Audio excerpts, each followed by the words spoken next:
Setelah Ehud mati, orang Israel melakukan pula apa yang jahat di mata Tuhan. Lalu Tuhan menyerahkan mereka ke dalam tangan Yabin, raja Kanaan, yang memerintah di Hasor. Panglima tentaranya ialah Sisera yang diam di Haroset Hagoyim. Lalu orang Israel berseru kepada Tuhan, sebab Sisera mempunyai 900 kereta besi dan 20 tahun lamanya ia menindas orang Israel dengan keras. Pada waktu itu Deborah, seorang nabiah, istri Lapidot, memerintah sebagai hakim atas orang Israel. Ia biasa duduk di bawah pohon korma. Deborah antara Rama dan Betel di pegunungan Efraim, dan orang Israel menghadap dia untuk berhakim kepadanya. Ia menyuruh memanggil Barak bin Abinoam dari Kedes di daerah Naftali, lalu berkata kepadanya, "Bukankah Tuhan Allah Israel memerintahkan demikian? Majulah, bergeraklah menuju Gunung Tabor dengan membawa 10.000 orang Bani Naftali dan Bani Sebulon bersama-sama dengan engkau, dan aku akan menggerakkan Sisera, panglima tentara Yabin, dengan kereta-keretanya dan pasukan-pasukannya menuju engkau ke sungai Kison, dan aku akan menyerahkan dia ke dalam tanganmu." Jawab Barak kepada Deborah, "Jika engkau turut maju, aku pun maju, tetapi jika engkau tidak turut maju, aku pun tidak maju." Kata Deborah, "Baik, aku turut. Hanya engkau tidak akan mendapat kehormatan dalam perjalanan yang kau lakukan ini, sebab Tuhan akan menyerahkan Sisera ke dalam tangan seorang perempuan." Lalu Deborah bangun, berdiri, dan pergi bersama-sama dengan Barak ke Kedes. Barak menyerahkan suku Sebulon dan suku Naftali ke Kedes, maka 10.000 orang maju mengikuti dia, juga Deborah maju bersama-sama dengan dia. Adapun Heber, orang Keni itu, telah memisahkan diri dari suku Keni, dari anak-anak Hobar, ipar Musa, dan telah berpindah-pindah memasang kemahnya sampai ke pohon Tarbantin di Zaanaim yang dekat Kedes. Setelah dikabarkan kepada Sisera bahwa Barak bin Abinoam telah maju ke Gunung Tabor, dikerahkannyalah segala keretanya, 900 kereta besi, dan seluruh rakyat yang bersama-sama dengan dia dari Haroset Hagoyim ke sungai Kison. Lalu berkatalah Deborah kepada Barak, "Bersiaplah, sebab inilah harinya Tuhan menyerahkan Sisera ke dalam tanganmu. Bukankah Tuhan telah maju di depan engkau?" Lalu turunlah Barak dari Gunung Tabor dan 10.000 orang mengikuti dia. Dan Tuhan mengacaukan Sisera serta segala keretanya dan seluruh tentaranya oleh mata pedang di depan Barak. Sehingga Sisera turun dari keretanya dan melarikan diri dengan berjalan kaki. Lalu Barak mengejar kereta-kereta dan tentara itu sampai ke Haroset Hagoyim, dan seluruh tentara Sisera tewas oleh mata pedang.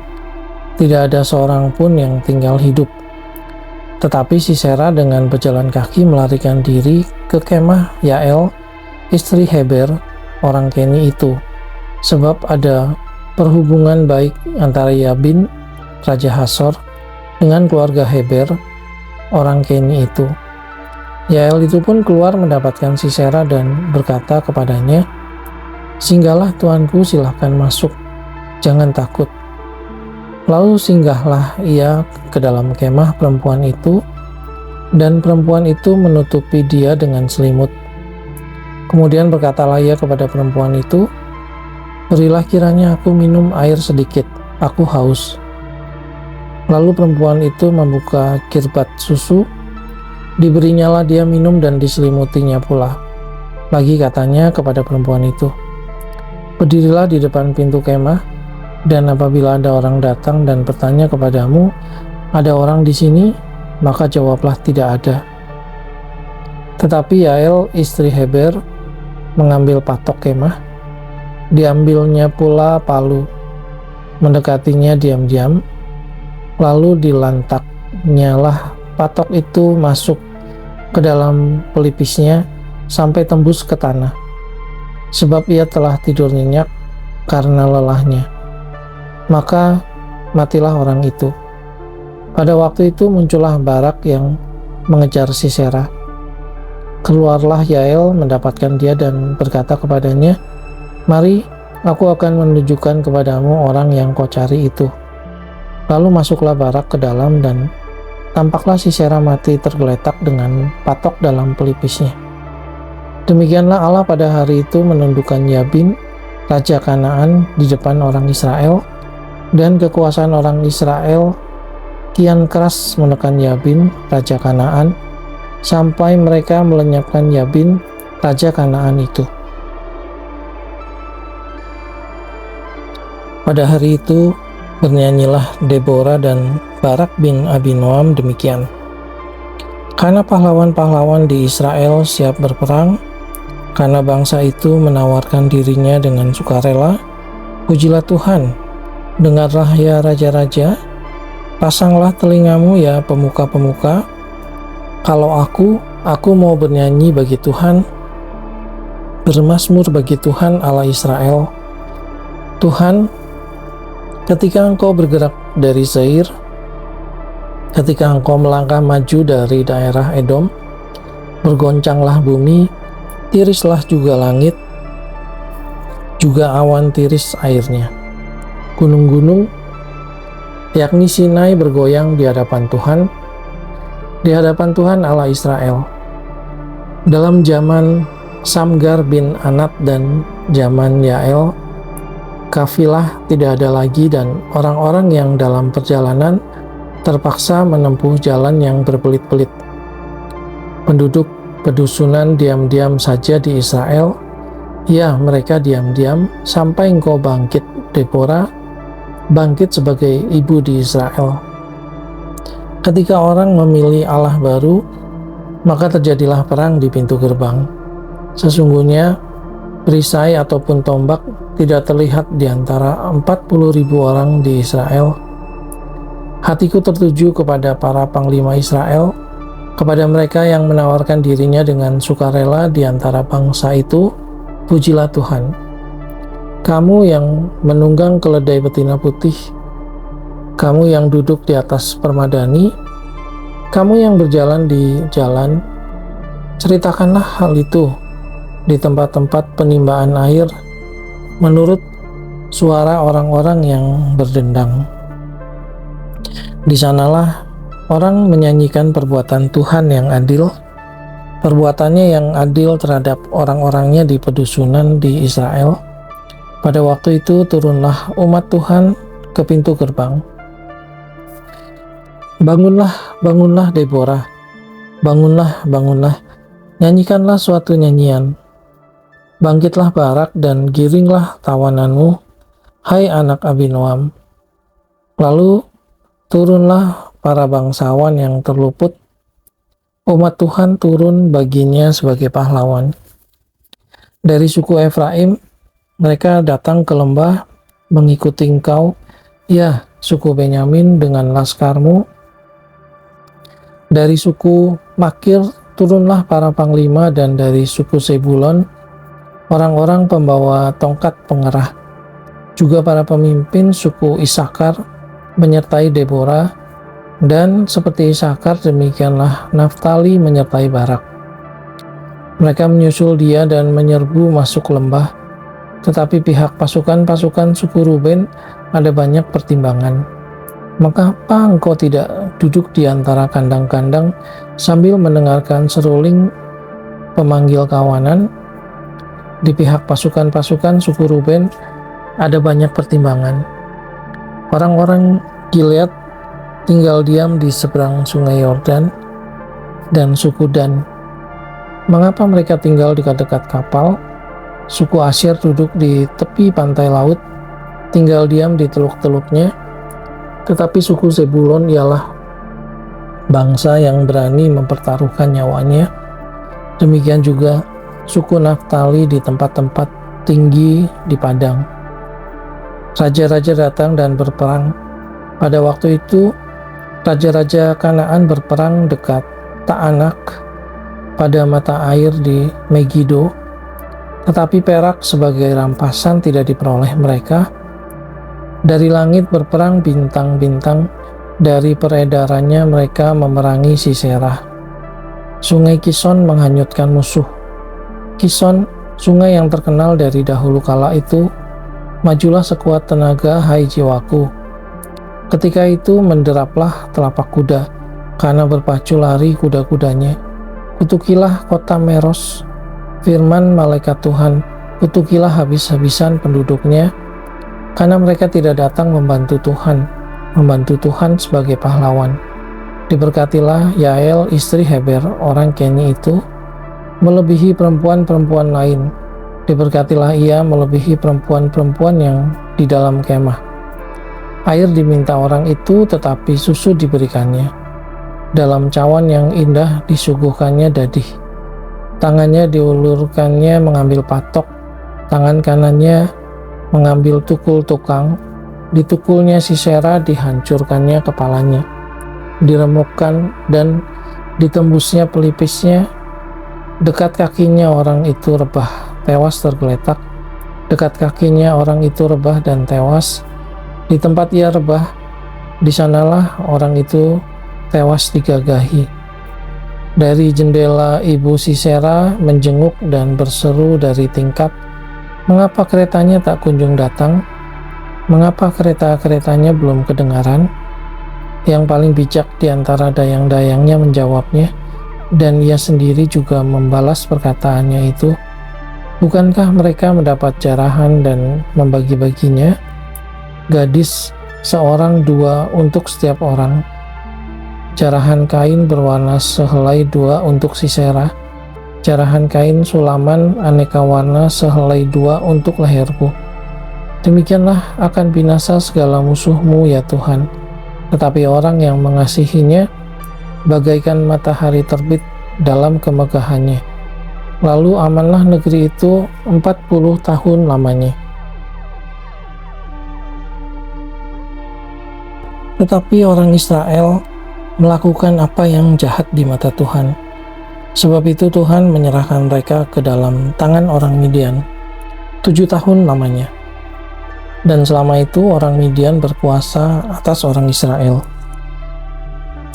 Karena takutnya kepada orang Midian itu, maka orang Israel membuat tempat-tempat perlindungan di pegunungan, yakni gua-gua dan kubu-kubu. Setiap kali orang Israel selesai menabur, datanglah orang Midian, orang Amalek, dan orang-orang dari sebelah timur, lalu maju mendatangi mereka. Berkemahlah orang-orang itu di daerah mereka, dan memusnahkan hasil tanah itu sampai ke dekat Gaza, dan tidak meninggalkan bahan makanan apapun di Israel, juga domba atau lembu atau keledai pun tidak. Sebab orang-orang itu datang maju dengan ternaknya dan kemahnya, dan datangnya itu berbanyak-banyak seperti belalang. Orang-orangnya dan unta-untanya tidak terhitung banyaknya, sekaliannya datang ke negeri itu untuk memusnahkannya. Sehingga orang Israel menjadi sangat melarat oleh perbuatan orang Midian itu. Lalu berserulah orang Israel kepada Tuhan. Ketika orang Israel berseru kepada Tuhan karena orang Midian itu, maka Tuhan mengutus seorang nabi kepada orang Israel yang berkata kepada mereka, beginilah firman Tuhan Allah Israel, akulah yang menuntun kamu keluar dari Mesir dan yang membawa kamu keluar dari rumah perbudakan. Aku melepaskan kamu dari tangan orang Mesir dan dari tangan semua orang yang menindas kamu. Bahkan aku menghalau mereka dari depanmu, dan negeri mereka kuberikan kepadamu. Dan aku telah berfirman kepadamu, akulah Tuhan Allahmu, maka janganlah kamu menyembah Allah orang Amori yang negerinya kamu diami ini. Tetapi kamu tidak mendengarkan firman-Gu itu. Kemudian datanglah malaikat Tuhan dan duduk di bawah pohon tarbantin di Ofra, kepunyaan Yoas, orang Abiezer itu. Sedang Gideon anaknya mengirik gandum dalam tempat pemerasan anggur agar tersembunyi bagi orang Midian. Malaikat Tuhan menampakkan diri kepadanya dan berfirman kepadanya demikian, Tuhan menyertai engkau, ya pahlawan yang gagah berani. Jawab Gideon kepadanya, ah Tuanku, jika Tuhan menyertai kami, mengapa semuanya ini menimpa kami? Di manakah segala perbuatan-perbuatannya yang ajaib, yang diceritakan oleh nenek moyang kami kepada kami, ketika mereka berkata, bukankah Tuhan telah menuntun kita keluar dari Mesir? Tetapi sekarang Tuhan membuang kami dan menyerahkan kami ke dalam cengkeraman orang Midian.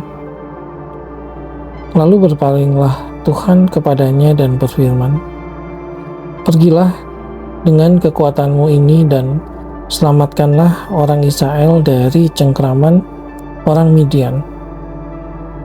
Bukankah aku mengutus engkau? Tetapi jawabnya kepadanya, ah Tuhanku, dengan apakah akan kuselamatkan orang Israel? Ketahuilah, kaumku adalah yang paling kecil di antara suku Manasye, dan aku pun seorang yang paling muda di antara kaum keluargaku. Berfirmanlah Tuhan kepadanya, tetapi akulah yang menyertai engkau. Sebab itu, engkau akan memukul kalah orang Midian itu sampai habis.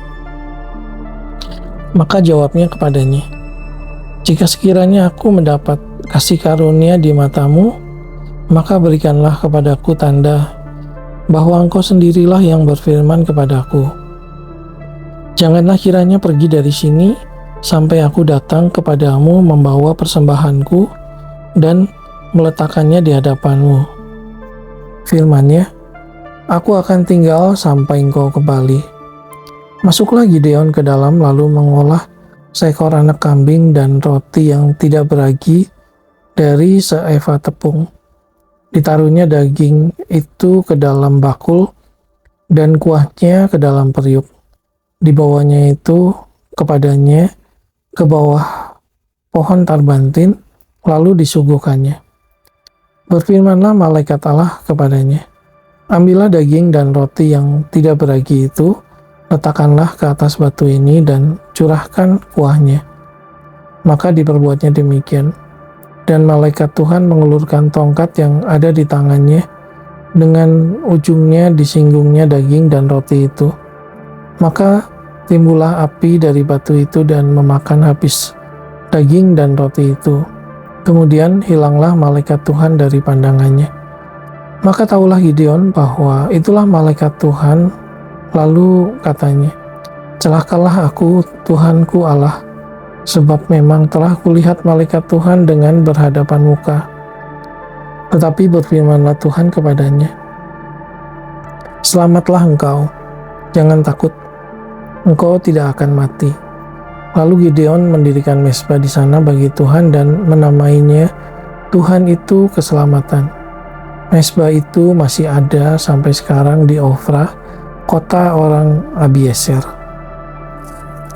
Pada malam itu juga Tuhan berfirman kepadanya, ambillah seekor lembu jantan kepunyaan ayahmu, yakni lembu jantan yang kedua, berumur 7 tahun. Runtuhkanlah mezbah Baal kepunyaan ayahmu dan tebanglah tiang berhala yang di dekatnya. Kemudian didirikanlah mezbah bagi Tuhan Allahmu di atas kubu pertahanan ini dengan disusun baik. Lalu ambillah lembu jantan yang kedua dan persembahkanlah korban bakaran dengan kayu tiang berhala yang akan kau tebang itu. Kemudian Gideon membawa 10 orang hambanya dan diperbuatnyalah seperti yang difirmankan Tuhan kepadanya. Tetapi karena ia takut kepada kaum keluarganya dan kepada orang-orang kota itu untuk melakukan hal itu pada waktu siang, maka dilakukannya pada waktu malam. Ketika orang-orang kota itu bangun pagi-pagi, tampaklah telah dirobohkan mezbah Baal itu.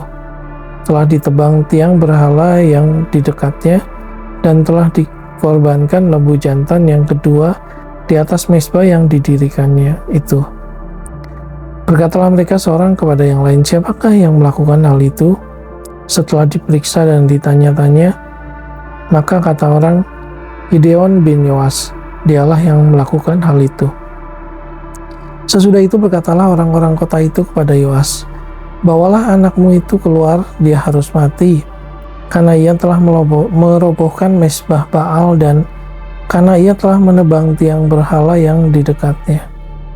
Tetapi jawab Yoas kepada semua orang-orang yang mengerumuninya itu, kamu mau berjuang membela Baal, atau kamu mau menolong dia? Siapa yang berjuang membela Baal akan dihukum mati sebelum pagi. Jika Baal itu Allah, biarlah ia berjuang membela dirinya sendiri setelah mezbahnya dirobohkan orang. Dan pada hari itu diberikan oranglah nama Yerubaal kepada Gideon, karena kata orang, biarlah Baal berjuang dengan dia setelah dirobohkannya mezbahnya itu. Seluruh orang Midian dan orang Amalek dan orang-orang dari sebelah timur telah berkumpul bersama-sama. Mereka telah menyeberang dan berkemah di lembah Yisrael. Pada waktu itu roh Tuhan menguasai Gideon. Ditiupnyalah sangkakala dan orang-orang Abiezer dikerahkan untuk mengikuti dia. Juga dikirimnya pesan kepada seluruh suku Manasye, dan orang-orang ini pun dikerahkannya untuk mengikuti dia. Dikirimnya pula pesan kepada suku Asyer, Sebulon, dan Naftali, dan orang-orang ini pun maju untuk menggabungkan diri dengan mereka. Kemudian berkatalah Gideon kepada Allah, jika engkau mau menyelamatkan orang Israel dengan perantaraanku, seperti yang kau firmankan itu, maka aku membentangkan guntingan bulu domba di tempat pengirikan. Apabila hanya di atas guntingan bulu itu ada embun, tetapi seluruh tanah di situ tinggal kering, maka tahulah aku bahwa engkau mau menyelamatkan orang Israel dengan perantaraanku, seperti yang kau firmankan. Dan demikianlah terjadi, sebab keesokan harinya pagi-pagi ia bangun, dipulasnya guntingan bulu itu dan diperasnya air embun dari guntingan bulu itu, secawan penuh air. Lalu berkatalah Gideon kepada Allah, janganlah kiranya murkamu bangkit terhadap aku apabila aku berkata lagi sekali ini saja. Biarkanlah aku satu kali lagi saja mengambil percobaan dengan guntingan bulu itu. Sekiranya yang kering hanya guntingan bulu itu dan di atas seluruh tanah itu ada embun. Dan demikianlah diperbuat Allah pada malam itu, sebab hanya guntingan bulu itu yang kering dan di atas seluruh tanah itu ada embun.